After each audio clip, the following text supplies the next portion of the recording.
오늘은 예수님의 탄생에 대해서 한번 말씀을 나눠보려고 합니다. 저희가 지금 마태복음만 읽었지만 사실 누가복음에도 예수님 탄생 이야기가 나와 있습니다. 예전에는 이제 문학의 밤이라 그래가지고 다들 기억이 나실 겁니다. 예수님이 이제 탄생하신 성탄절을 기념하면서 이런저런 행사들이 많았습니다. 근데 오늘날에는 주일학교도 사실 교회마다 거의 다 주일학교가 없는 교회가 대부분이고 청소년층에는 좀 관심도 많이 없어졌고 안타깝지만 또 코로나 시국이라 사람들이 많이 모이지도 않고 해서 글쎄요, 전국적으로 오늘 문화의 밤 같은 행사를 한 교회가 어제 같은 경우 얼마나 있을지는 잘 모르겠습니다. 그런데 이제 그 문화의 밤 같은 걸 보면은 꼭 성극 같은 게 하나씩 있었어요. 그래서 성극을 보신 분들은 예수님의 탄생에 대한 어떤 극을 보면 기억나시는 장면들이 꼭 이런 겁니다. 동방박사가 별을 보고 찾아오죠. 그리고 목자들이 한밤중에 천사들이 자기를 찾아와서 찬양을 하면서 예수님이 탄생하셨다는 소식을 또 알려주죠. 그러면은 요셉과 마리아가 아이를 낳느라고 여관을 찾을 때 여관이 없어서 말구 위에서 겨우 이렇게 딱 낳고 그 구유에 있으면은 거기에 누가 찾아옵니까? 동방박사도 찾아오고 목자도 찾아오고 거기에서 황금과 유향과 몰약을 이렇게 드리는 그런 내용의 성극으로 이렇게 기억이 나실 겁니다.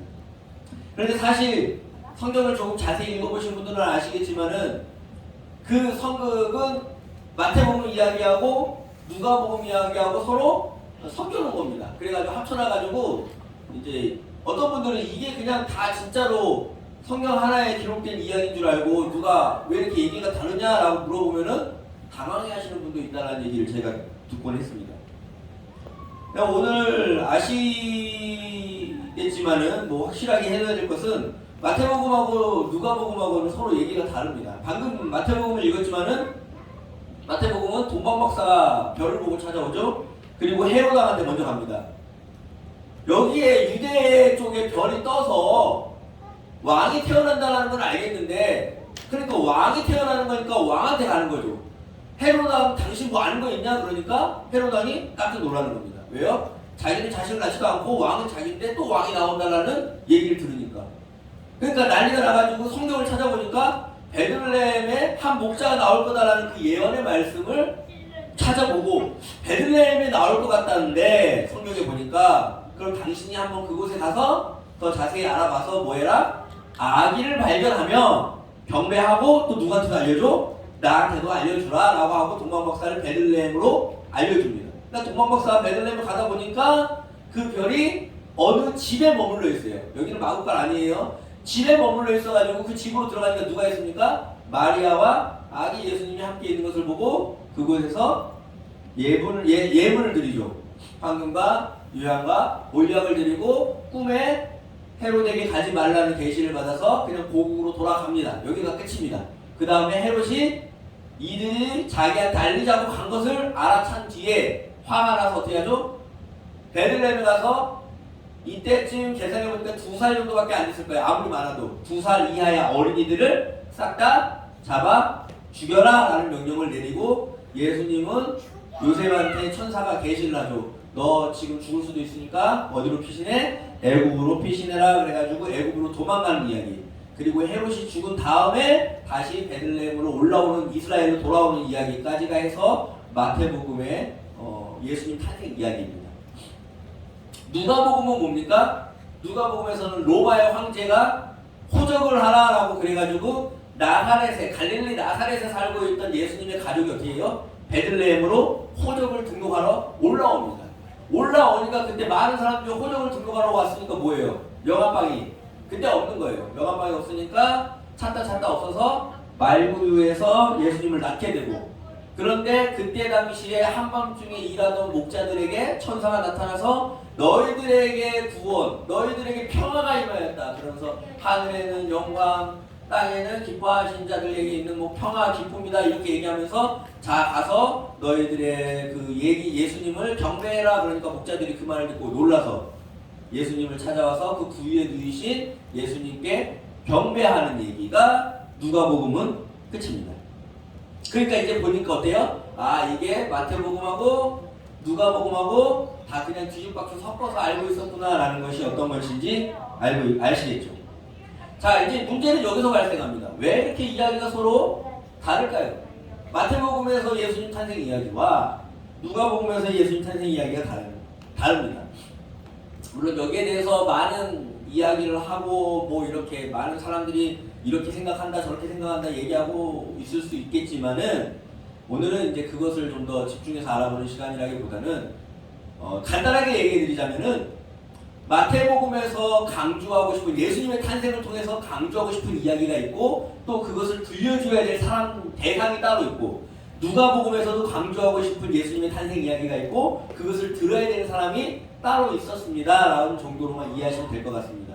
무슨 말이냐면은 마태복음 같은 경우에는 유대인들을 대상으로 쓴 책입니다. 그러니까 성경에 대해서 확실하게 알고 있고 오늘날로 치면 이미 오늘 교회에 잘 다니는 이미 하나님의 자녀라고 생각하는 사람들한테 대상으로 얘기하는 거기 때문에 구약에 대한 얘기가 많고 남성 중심적인 얘기가 많죠. 그러니까 예를 들면은 수태고지가 뭐예요? 천사가 나타나서 자, 너 아기 예수를 낳을 거야. 이 아이가 많은 사람들 죄에서 구원할 자야 라는 이런 고지를 해주잖아요. 이게 수태고지인데 마태복음에서는 요셉이 들은 걸로 나와요.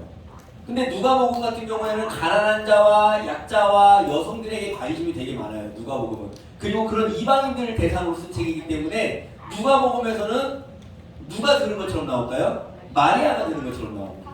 그러니까 뭐예요? 둘 다 들었겠죠. 천사가 둘이 같이 있으니까 둘 다 얘기했는데 마태복음은 유대인들을 대상으로 해야 되니까 요셉이 들어서 이렇게 딱딱딱 진행하고 있는 중이야 라는 식으로 강조하는 거고 누가복음에서는 여성들이 이런 일도 할 수 있어 라고 하면서 마리아 참가로 시작하는 거고 이렇게 이해하시면 된다라는 겁니다.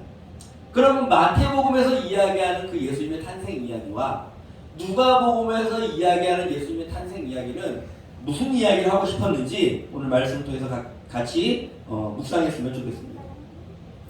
말씀을 드린 것처럼 마태복음은 유대인들 전도하기 위해서 혹은 유대인들에게 그 복음을 알리기 위해서 기록한 책이라고 했습니다. 유대인들 하면 무엇입니까? 자기들 스스로가 이제 오늘 우리들은 교회 다니는 사람들은 구원의 확신이라는 말을 쓰지만은 유대인들은 그런 확신 같은 게 자체가 없었어요. 이미 태어나면서부터 유대인이기 때문에 나는 누구의 아들? 하나님의 백성, 하나님의 자녀라는 생각을 이미 갖고 있는 사람들이에요. 우리가 가끔 오해하는데 유대인들이 뭐 구원받으려고 율법을 지켰다 이게 아니에요. 유대인들은 나는 하나님의 자녀이기 때문에 너희들하고 다르다라는 표시가 뭐예요? 율법을 지키는 게 다르다라는 자기들의 표시예요. 마치 여기 몸에 나는 이런 사람이야 그래 하와이 같은 데 가면 뭐 모아이도 그렇게 있어가지고 막 여기에 온몸에 막 문신을 하잖아요. 그러면서 이들이 자기 어떤 부족의 어떤 이론인 것을 드러내는 것처럼 유대인들은 이미 태어나면서부터 하나님의 것이에요. 장자 같은 거예요. 하나님의 역할, 하나님의 백성이라는 이미 그런 정체성을 갖고 있는 자들이에요. 그러니까 구원 같은 얘기를 하지도 않아요. 그들은 이미 이방인들하고 자기는 다른 사람들이에요. 그러니까 태어나면서부터 다르기 때문에 너희들은 그렇게 살아? 나는 율법을 지키는 사람들이야 라고 해서 그들에게 있어서 율법은 구원을 받기 위한 어떤 도구가 아니라 자연스럽게 나는 왕의 아들인데 뭐 이런 식으로 하는 어떤 그런 왕의 아들이 하는 어떤 그런 식사 예절, 왕의 아들이 하는 어떤 그런 품위 유지 뭐 이런 식으로 생각하시면은 더 편할 겁니다. 근데 그런 사람들에게 지금 마태복음은 예수님을 소개하는 겁니다. 이미 하나님의 자녀라고 생각하는 사람들에게 예수님을 소개하면서 뭐라고 얘기해요? 니들이 정말로 하나님과 가까워? 그런데 하나님이 하신 그 큰 일, 하나님이 이 땅에 오시는 그 큰 계획, 그 구원의 계획이 누굴 통해서 알게 된다? 동방박사를 통해서 알게 된다는 것을 보여주는 겁니다. 마태복음은 마치 동방박사라 그러니까 박사? 이렇게 생각하지만은 동방에 있는, 동방은 뭐예요? 이방인들. 박사는 뭐예요? 마귀라 그래가지고 마귀가 아니라 이제 헬라어로 마귀라는 표현을 쓰는데 점술사, 점치는 자라는 의미입니다. 그러니까 하나님을 모르는 사람이죠. 근데 오늘날 점쟁이랑은 좀 다릅니다. 이들은 쉽게 말해서 좀 더 가까운 일을 하는 사람들은 뭐 천문학자 정도로 생각하시면 될 겁니다. 하늘의 별을 보면서 이 땅이 어떻게 돌아가는지에 대한 관심이 많고 이 땅에 어떤 진리가 무엇일지에 대해서 고민을 하는데 하나님은 몰라요. 근데 삶에 대해서 진지하게 성찰하고 관찰하고 어떤 것이 진리일까를 추구하는, 그래서 학문에 자기의 맡은 영역에 진실되게 매진되는 사람들을 그때 당시에는 점술사로 불렀습니다. 그러니까 하늘의 별들을 계속 관찰하면서 이 땅의 어떤 관련성을 찾아내고, 그렇게 고민을 하면서 과연 이 땅의 어떤 진리가 무엇일지, 뭐가 참된 것일지를 고민하는 모습, 그런 모습을 가진 사람들이 하나님을 모르지만은 진실되게 하나님을 더듬더듬 어두운 가운데서 무언가 더듬어 찾는 노력을 하면서 어떤 삶의 진솔된 태도를 가진 사람들이 너희가 하나님의 자녀라고 뻐기고 우기고 교만한 너희들보다 더 어떻게 한다? 하나님께 가깝다라는 것을 보여주는 겁니다. 그래서 그들은 별을 보고 어떻게 합니까? 이스라엘로 찾아온다라는 겁니다. 그런데 정작 하나님의 자녀라고 얘기하고 자기들이 하나님의 백성이라고 믿고 살았던 유대인들은 어떻게 합니까? 그때서야 난리가 나죠. 그런 일이 있어? 유대인의 왕이 온다라는 얘기가 있었어? 그런데 성경을 그때 찾아보니까 뭐예요? 베들레헴에서, 그 작은 마을에서 왕이 나실 거라는 말씀이 있었다는 거예요. 즉 성경을 그렇게 옆에 가까이 두고 하나님에 대해서 가장 잘 알 수 있는 지식을 가지고 있음에도 불구하고 하나님이 하시는 일들은 정작 몰랐던 사람들이 누구라는 겁니까? 유대인이라는 겁니다. 그럼에도 불구하고 우리 하나님, 우리 예수님의 탄생은 마태복음에서 무엇을 알려줍니까? 하나님을 간절히 찾는 자, 나를 간절히 찾는 자가 나를 만날 것이다. 그게 동방박사의 오늘 이야기입니다. 내가 의인을 불러온 것이 아니라 죄인을 불러왔느라. 그게 동방박사의 이야기. 병든 자에게 내가 필요하다라고 말씀하시는 그 예수님의 이야기. 탄생에서부터 그렇게 나오시는 겁니다. 유대인들, 오늘날 우리가 교회 다니면서 마치 교회에 다니는 사람들이 건방진 게 뭔 줄 아세요? 예수님은 물론 교회에 다니는 사람들을 사랑하시고 이곳 가운데 말씀하시고 이곳에서 가장 예수님에 대해서 잘 알 수 있는 건 맞습니다. 그런데 중요한 건 예수님이 교회에만 갇혀 있는 분은 아니라는 겁니다. 하나님, 우리가 솔로몬이 성전을 듣고 이런 기도를 합니다. 같이 한번 읽어볼까요? 시작. 하나님이 참으로 사람과 함께 땅에 계시리까 보소서. 하늘과 하늘들의 하늘이라도 주를 용납하지 못하겠거든. 하물며 내가 건축한 이 성전이오리이다. 하나님의 교회를 통해서 일하시는 건 맞는데 교회 밖에서도 스스로 활동하실 수 있는 분이라는 것을 우리 안에 염두하고 항상 겸손하게, 항상 낮은 자세와 성김과 정성으로 사람들에게 다가가야 되는데 오늘날 교회 다니는 사람들이 마치 하나님을 자기가 소유한 것처럼 니들 여기 아니면 안 돼. 그러니까 바깥에 있는 사람들에게 어떤 기회도 없는 것처럼 함부로 얘기합니다. 그러면서 전도한답시고 하는 패턴들이 뭐예요? 이런 마음을 먹고 있어요. 내가 나만 하나님을 알고 있고 내가 진리를 갖고 있고 하나님은 나를 통해서만 일해라는 식의 어떤 교만함이 있으니까 건방진 겁니다. 예수 쳤다? 불신이시오. 물론 그렇게 해가지고 가끔 가다가 얻어 걸려가지고 돌아온 사람이 있다 한들 그 근본적인 태도에서 예수님이 오늘 탄생 이야기를 보시면 아시겠지만 그런 교만한 태도에서 예수님이 오십니까? 아니요. 예수님 스스로 동방박사들에게 별로도 알려주실 수 있다는 것. 그래서 유대인들에게 경고하는 겁니다. 그런데 그들, 유대인들, 하나님의 백성이라는 너희들은 그 건방짐, 그 교만함을 어떻게 합니까? 오히려 예수님을 찾아 죽이려고 하니까 베들레헴에서 피만 하는 거죠. 마태복음에서의 예수님 탄생 이야기는 그런 겁니다. 오늘 우리는 정말로 예수님을 섬기는 자들입니까? 아니면 내가 예수님을 소유한 것처럼 생각합니까?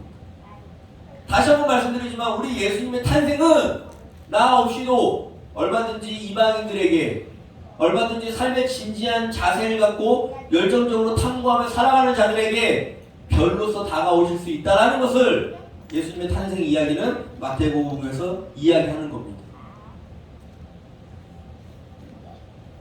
물론 베들레헴에서 나신다라는 그런 귀한 말씀들을 가지고 있는 유대인들은 정작 그 중요한 사건을 놓친다는 것. 오늘 교회에 있는 우리들은 정말 하나님의 말씀을 가까이 하고 하나님과 정말로 교제할 수 있는 충분한 아름다운 여건 속에서 살아가고 있음에도 불구하고 예수님을 정작 누리고 있지 못하는 건 아닌지, 오히려 건방지게, 오히려 교만하게 사람들에게 전도한다는 명목으로 그들을 갖다가 억압하거나 강압적으로 나가거나 고압적인 태도로 이야기하고 있는 건 아닌지. 전도가 뭡니까? 그냥 데리고 와서 억지로 교회에 앉히는 게 전도입니까? 아니죠. 한 사람에게, 정말 예수님이 그들에게 찾아오신 것처럼 한 사람에게 섬김과 정성으로 나아가는 것이, 우리들의 인생으로 그들을 섬기는 것이 전도인 줄로 믿습니다.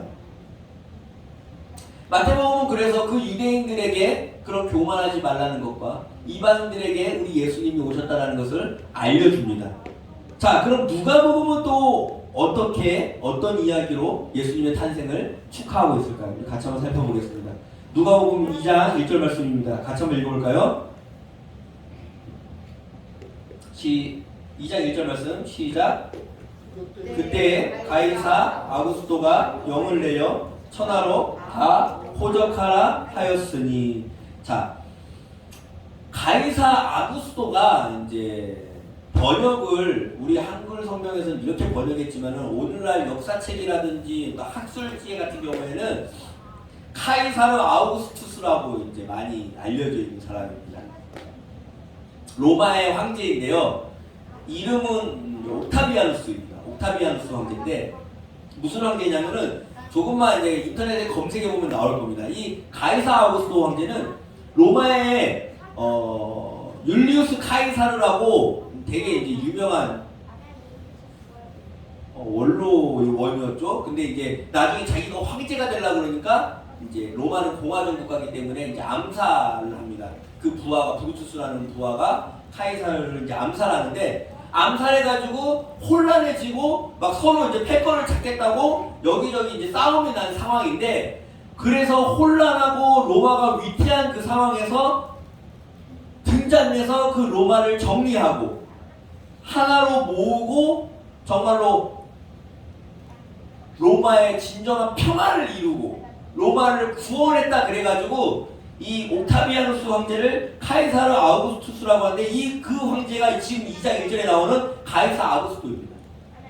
그러니까 이때 당시 이 로마 시대의 모든 막 시인, 뭐 소설, 뭐 문헌 이런 것들을 찾아보면은 이 가이사 아우구스토를 찬양하는 게 너무 많아요. 어떻게 찬양하냐?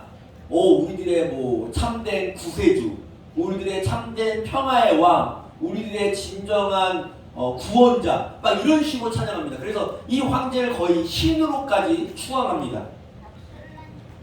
쉽게 말해서 지지율이 100%인 상황입니다.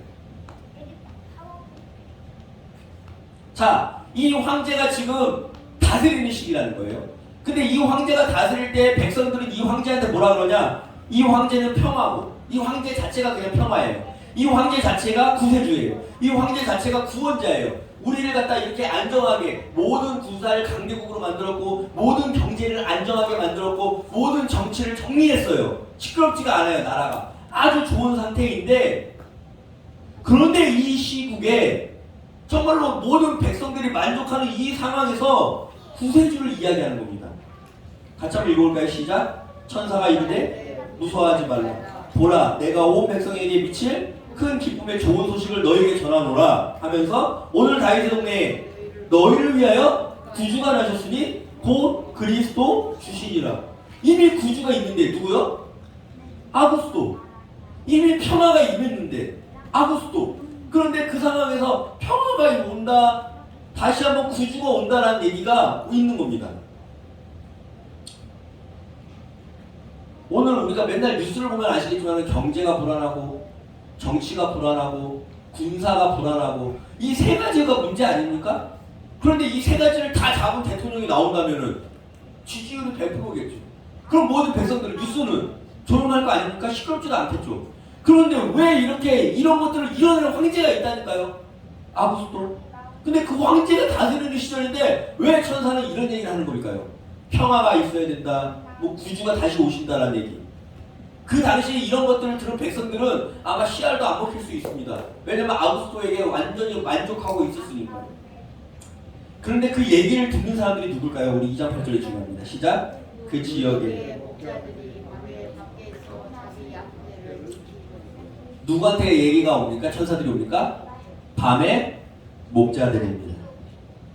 그 당시 유대인들에게 목자는 안식일을 지키지 못하는 불경한 자들입니다. 천대받는 자들입니다. 왜요? 안식일을 지키려면 하루 쉬어야 되는데 가축이 같이 쉬어줘요? 아시겠지만 부자들이 양떼를 키우지만은 자기는 안식일 지킨다고 쉬어버리고 누구를 고용할까요? 목자들을 고용합니다. 오늘날로 치면 가장 가난하고 가장 천대받는 직업, 안식일도 쉬지 않고 일하는 저거 하나님이 말한 율법도 안 지키는 천박한 놈들, 일하는 손가락질을 받을 수 있는 자들입니다. 즉 무슨 말이냐? 잘 생각해보세요. 오늘날로 치면은 맨날 주일에도 일해야지 먹고 살 수 있는 일용직 노동자 같은 사람들, 편의점 알바하는데 맨날 밤낮 없이 죽어라고 일해야 되는, 배달해야 되고 택배 알바해야 되고 뭐 쿠팡해야 되고 이런 사람들, 그래야지만 입에 풀칠하고 먹을 수 있는 사람들, 그렇게 해야지만이 이 땅에서 겨우겨우 살아나는 사람들에게는 그 어떤 대통령이 경제를 안정시켰다라고 얘기해도, 그 어떤 대통령이 정치가 안정됐다고 얘기해도 그런 사람들에게는 빨간색이 되든 파란색이 되든 똑같은 나라입니다. 아무리 평화가 임했다 그래도, 북한하고 통일이 되었어 라고 해도 여전히 내 삶이 알바해서 먹고 살아야 되고, 여전히 내 삶이 일요일에도 노가다를 뛰어야지 입에 풀칠할 수 있는 사람들에게 누가 되든 전혀 상관이 없어요. 왜요? 하루하루가 전쟁이거든요. 평화가 없습니다. 그런 사람들에게 오늘 누가 보면 누가 찾아오는 겁니까? 천사가 찾아오는 겁니다. 그런 사람들에게 오늘 예수님의 탄생이 가장 의미 있어져요. 오늘 교회는 어떻게 얘기합니까? 주일날 그래도 교회는 나와야지. 지금 이 시간 주일 예배 우리 드릴 수 있는 거 얼마나 큰 은혜인지 모르시겠습니까? 지금도 먹고 살기 위해서 바깥에서 배달하시거나, 지금도 바깥에서 건물을 짓고 계시거나, 뭔가 건축 일을 하시거나, 뭔가 어떤 노가다에서 일용직을 하시고 계시는 분들 많습니다. 근데 우리는 교회에 온다고 성년철 옆에다 둘러매면서 그들에게 뭐라 그러죠? 그래도 교회는 나와야지. 여러분들이 교회 데리고 나오면 그 사람들이 생계 책임져 줄 겁니까? 그런 사람들에게 참된 평화를 이야기하기 위해서는 누가 오셨다고요? 우리 주 예수 그리스도가 오셨다는 거. 오늘 우리 누가복음에서 얘기하는 구세주의 탄생, 예수님의 탄생은 그런 분들을 위해서 오셨다. 오늘 우리가 여기서 아무리 성탄절이라고 축하하고 예수님 찬양하고 기뻐해요 라고 얘기해도 예수님의 관심은 누구에게 있습니까? 그분들에게 향해 있습니다. 교회 다니는 사람들은 정말 조심해야 됩니다. 가끔 이런 사람들이 있어요. 박정희 시대에는 그래도 경제는 발전시켰지, 전두환 때에는 그래도 경제 발전시킨 거 인정해줘야지. 뭘 인정하는 겁니까? 뭐. 그들이 대통령이 돼서 경제가 발전했다고 한들 여전히 가난했던 자들은 똑같이 힘들었어요. 그 당시에 전태일 아시잖아요. 공장에서 미싱이라는 그 시다하는 여자들을 위해서, 노동을 위해서, 노동법을 제정하기 위해서 그렇게 노력하다가 분신하잖아요. 보면 그런 사람들에게는 누가 대통령이 되었던 간에, 경제가 뭐 몇 프로가 성장했던 간에, 정치가 얼마나 안정되었던 간에 다들 평하다, 그때는 살기 좋았다라고 얘기해도 그들에겐 여전히 예수님이 필요했었던 겁니다. 다른 사람들은 아무리 그때 그런 시절이 있었다고 얘기해도 교회 다니는 사람들은 그런 말 하면 안 되죠. 교회 다니는 사람들은, 적어도 예수님을 믿는 사람들은 그 사람들이 한 번도 편한 날이 없었다는 것에 주목할 필요가 있습니다. 그리고 그런 사람들에게 누가 찾아오셨다라는 걸 얘기해야 되는 거죠. 우리 주 예수 그리스도가 찾아오셨다라는 걸 얘기하고, 그 마음으로 이 땅의 모든 정치인들에게, 이 땅의 모든 경제활동하는 사람들에게 끊임없이 죽을 때까지 얘기해야 되는 겁니다. 아직 하나님의 나라를 임하기 위해서 우리가 해야 될 길은 멀고도 험난한 과정이라고. 그 누가 모두 하는데. 그래서 그 가난한 자들에게 우리 예수님이 오신 게 표적이라고 얘기하는 겁니다. 같이 한번 읽어볼까요? 시작. 너희가 가서 강보에 쌓여 구유에 뉘어있는 아기를 보리니 이것이 너희에게 표적이니라라고 해요. 구유에 누워있는 아기가 왜 표적이 될까요? 여기서 표적이라는 것은 무엇입니까? 하나님이 하시는 일이 나타났다는 겁니다. 하나님이 뭔가 새로운 일들을 시작하시는 사인이라는 겁니다. 왜요? 이거는 이제 주석 같은 걸 보면은 이사야서와 연결이 됩니다. 같이 한번 읽어볼까요? 시작. 소는 그 인자를 알고 나귀는 주인의 구유를 알건만은 이스라엘은 알지 못하고 나의 백성은 깨닫지 못하는도다. 백성들이 하나님을 모르는 것을 비유로 할 때 소는 그 인자를 알고 나귀는 그 구유를 아는데 그 주인의 구유를 찾아가는데 너희들은 날 찾지 못한다라는 표현을 그때 당시 이제 예수님이 탄생했을 때 그 당시 사람들에게 성경이라는 것은 구약 성경밖에 없었으니까요. 이 말씀을 알고 있는 자들에게 오늘날 예수님의 표적이 되는 이유는 그 낮고 천한 그 가난한 노동에 시달리고 가난하고 노동에 시달리고 하루하루 벌어먹고 살아야 돼. 그러니까 밤에 목자들이 지금 뭐하고 있어요? 일하고 있잖아요. 그 일의 현장 가운데 이 천사들이 찾아와서 얘기하는 거잖아요. 가서 봐라. 가서 보니까 뭘 봐요? 구유에 누이신 아기. 가장 가난한 자들이 찾아간 그 평화의 소식은 구유에 누인 아기를 발견합니다. 그 구유에 누인 아기를 발견하게 되니까 어떻게 되는 거예요? 마치 이제는 그 나귀가 그 주인의 구유를 알지 못했지만은 이제는 그 구유에 누인 아이를 통해서 그 주인의 구유를 발견하게 되는 거죠. 알지 못했던 하나님을 찾게 되는 거고 몰랐던 만나지 못했던 하나님을 만나게 되는 사건이 바로 이 사건을 통해서 이루어진다는 겁니다. 누가복음은 그걸 강조하는 겁니다. 가장 가난한 자에게 오신 예수님, 가장 낮고 천한 자에게 오신 예수님. 지금 우리가 여기에 모여가지고 이렇게 웃고 떠드는 이 시간에도 누군가는 계속 죽어나가고 누군가는 계속 일을 해야 되고 누군가는 계속 피땀 흘리고 있는 그 현장에 그들의 인생 가운데 우리가 찾아가야 될 것을 얘기하는 책이 바로 무엇이라고요? 누가복음이라는 거예요. 그리고 그 누가복음이 바로 예수님의 탄생을 이런 식으로 기념하는 겁니다. 오늘 우리는 마태복음과 누가복음의 이야기를 두 개 다 들었습니다. 예수님의 탄생 이야기를 마태복음에서 듣고 누가복음에서 들었습니다. 각각 무엇을 얘기합니까? 마태복음에서는 너희 이방인들, 정말로 너희 유대인들이 무시하는 그 이방인들, 하나님을 모를 것 같다는 그 이방인들을 위해서 우리 예수님이 오셨다. 우리 예수님이 그들에게 얼마나 관심이 많으신지, 그들을 위해서 예수님이 충분히 일하실 수 있음에 대해서 마태복음은 이야기합니다. 누가복음은 뭡니까? 지금 너희들이 모여가지고 평안이 뭐니, 나라가 잘 돌아가고 먹고 살만하니 그렇게 노래를 부르고 있을 때에 죽어가는 사람들, 여전히 노동에 소외된 사람들, 여전히 삶이 힘든 사람들이 있고 그들을 위해서 우리 예수님이 오셨고 그들에게 예수님의 탄생의 의미가 있다라는 것을 이야기하는 누가복음의 이야기가 바로 예수님의 탄생 이야기입니다. 우리 성도님들이 오늘 이런 예수님의 탄생 이야기를 읽고 또 읽으면서 나를 위해서 오셨어. 그냥 예수님이 나의 죄를 구원하셨어. 그냥 나는 구원의 확신이 있어라고 웃고 즐기고 뭐 이렇게 떠드는 그런 어떤 잔치의 분위기로 끝나서는 안 된다는 것을 오늘 마태복음 이야기와 누가복음의 이야기가 우리들에게 하고 있다는 것을 묵상하는 시간이 되었으면 좋겠습니다. 그냥 예수님은 나를 위해 오셨지, 나는 참 특별해, 나는 선택받았어, 이런 이야기, 이런 주입식 교육은 잠깐 뒤로 미루시고 정말로 예수님이 누굴 위해서 오셨는지, 정말로 예수님을 탄생을 축하하는 사람들의 주인공이 누구였었는지를 되돌아보면서 우리들의 오늘 삶의 예배의 자세가 올바르게 되어 있는지, 정말로 내가 생각하고 있는 예수님을 섬긴다는 그 섬김이 올바른 방향으로 가고 있었는지, 예수님의 탄생을 내가 제대로 축하하고 있었는지를 묵상하며 생각하는 그런 귀한 성탄 주일의 예배가 되었으면 좋겠습니다. 같이 한번